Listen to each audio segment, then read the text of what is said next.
दूर दराज की बात है कि एक दिन एक ताकतवर शेर जंगल में सो रहा था। अचानक एक छोटा सा चूहा उधर से गुजरा और शेर के ऊपर दौड़ने लगा। शेर को तंग करने लग पड़ा। शेर जाग गया और गुस्से से चूहे को पकड़ लिया। चूहा बहुत डर गया और बोला, है बादशाह सलामत, मुझे माफ़ कर दो, मैंने गलती से आपको तंग कर दिया। अगर आप मुझे छोड़ देंगे तो एक दिन मैं आपके काम ज़रूर आऊँगा। शेर ने इसकी बात सुनकर हंस दिया और सोचा कि ये छोटा सा चूहा मेरा क्या काम आएगा। लेकिन शेर ने दिल बड़ा करते हुए चूहे को छोड़ दिया।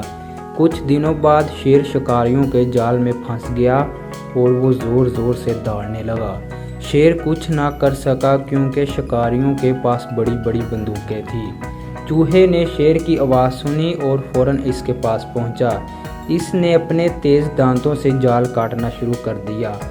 चूहा छोटा ज़रूर था लेकिन था बहादुर और आखिरकार शेर को आज़ाद कर दिया। शेर ने शुक्रगुजारी से कहा, तुमने सच कहा था चूहे, छोटे होने के बावजूद तुमने मेरी जान बचा ली। अखलाकी सबक, कभी किसी को कमज़ोर ना समझो क्योंकि वक्त आने पर छोटा सा चूहा भी बड़े शेर की जान बचा सकता है।